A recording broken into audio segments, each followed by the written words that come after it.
Welcome, everyone. My name is Hope Medina, and I'm with Colorado Code Consulting. And today I'm going to be chatting with Matt Hunter from the American Wood Council. We are both governing members of the ICC Sustainability Membership Council, and we'd like to welcome you to our version of the Fireside Chat series with the SMC. Good morning, Matt. Good morning, Hope. How are you today? I'm great. How about yourself? I'm doing as well as I can during this COVID-19 pandemic. So thanks for everyone for their patience and their adaptability to this new video format that we're trying to sample for the Sustainability Membership Council. Well, Matt, thank you for joining us today. And I'd like to ask you a few questions and get your thoughts on some of the ideas that communities really need to think about for their general mitigation, planning for resilient and sustainable community infrastructure. So thank you for joining us. Matt, what would you say is the most important aspect for planning, government and code officials who might be subject to disruptive natural or man-made disasters in their respective communities? And what are the critical components that really need to be identified to begin addressing these potential shortcomings in a community when they're dealing with a disaster mitigation plan? Those are excellent and really relevant questions, Hope. Thank you for asking them. I would say probably the most important thing would be education and awareness, and with also factoring in the acceptance of things can change. Things can always change. So nature is always in a constant flux of change, and we have to adapt to those type of changes. But for the education aspect, I think it's important that the political winds of change come frequently and often in local communities, and we need to have buy-in from the elected officials and the professional employees, working with the local municipality. We need buy-in from the elected officials. We need buy-in from the residents, and we need buy-in from the individual departments that would probably be mostly impacted by these type of disruptive events.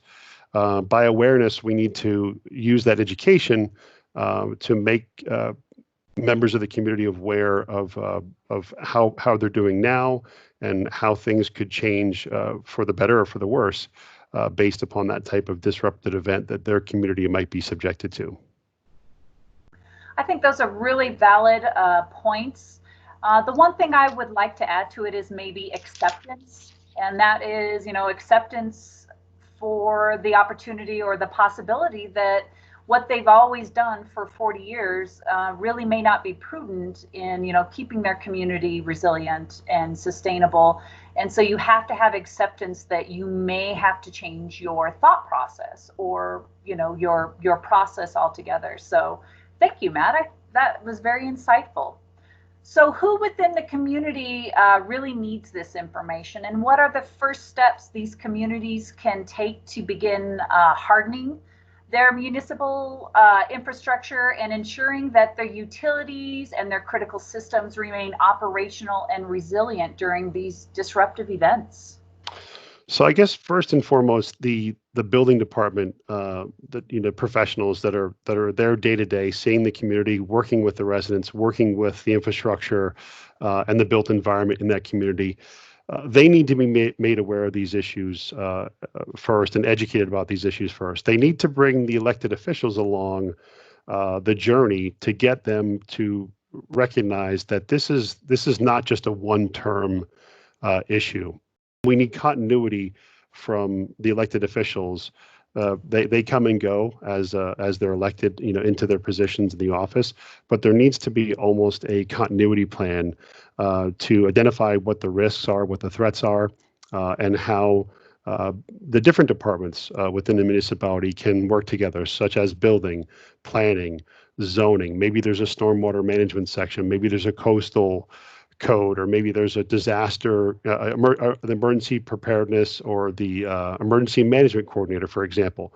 All of these entities need to work together and bring their unique perspective and their unique education and training to the fore, so that they can come up with the most comprehensive and enactable plan.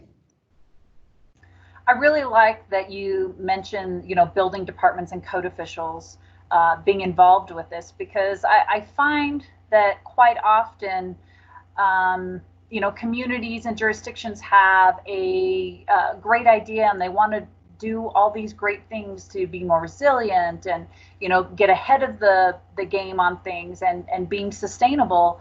And then it just kind of falls on the code official's lap, to figure out a way to comply with it or, be able to enforce some of this stuff.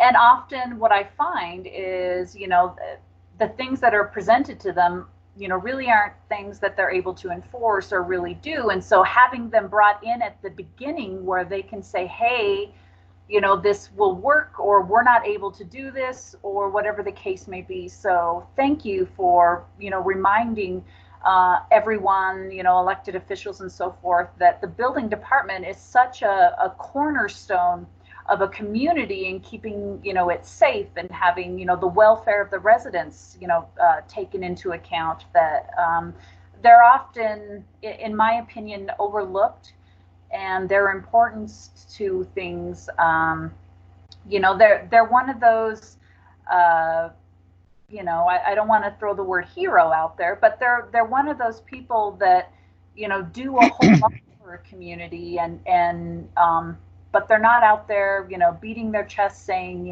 look at me, I just went and, did this. They just very quietly do what they need to do, and they don't often get recognized for their importance in keeping a community, moving forward. Absolutely. The quiet serving professional comes to mind. And again, the old saying, many hands, light work. If you have the resources of the emergency management office, if you have the resources of the planning department and the zoning department, and you're all working toward the common goal of public safety, public welfare, then you should be able to identify those common denominators that you need to focus on first. And again, divide the work, and it'd be more easily addressed at that point. Yes. Do you feel that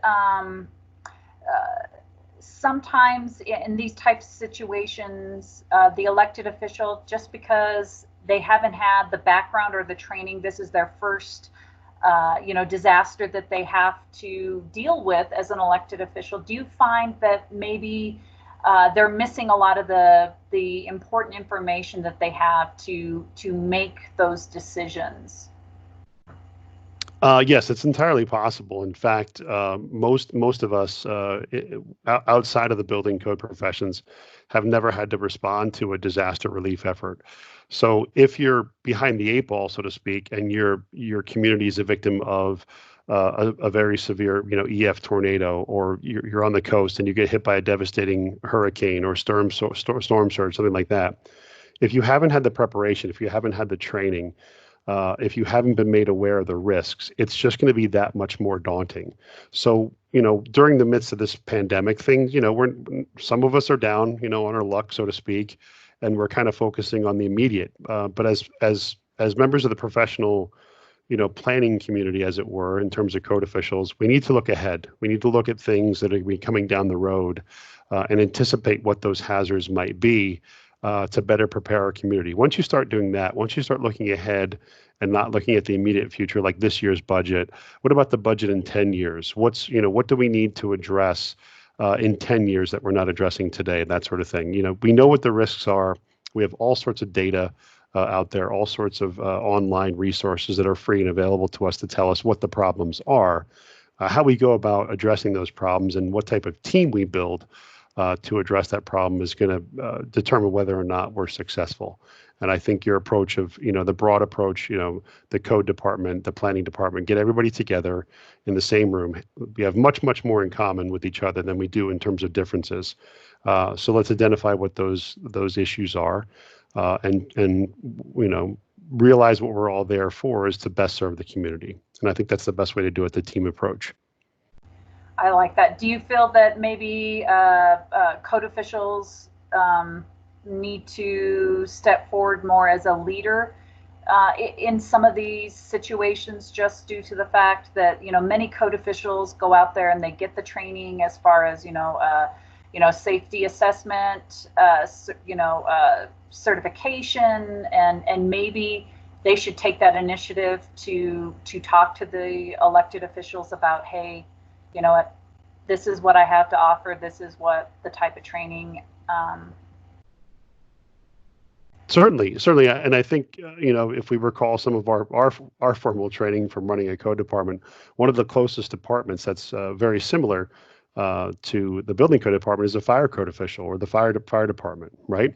So if we again focusing on the team approach, if we get the fire department involved, if we because they're the first responders, they're going to be the people on the ground right away. So we want to have buy-in from the fire department, we want to have buy-in from the code department, we want to reach out to the public officials and know that we're a trusted source for information, for infrastructure, for resiliency, for sustainability, for addressing climate change through a vehicle such as the building codes or the energy codes or the International Green Construction Code.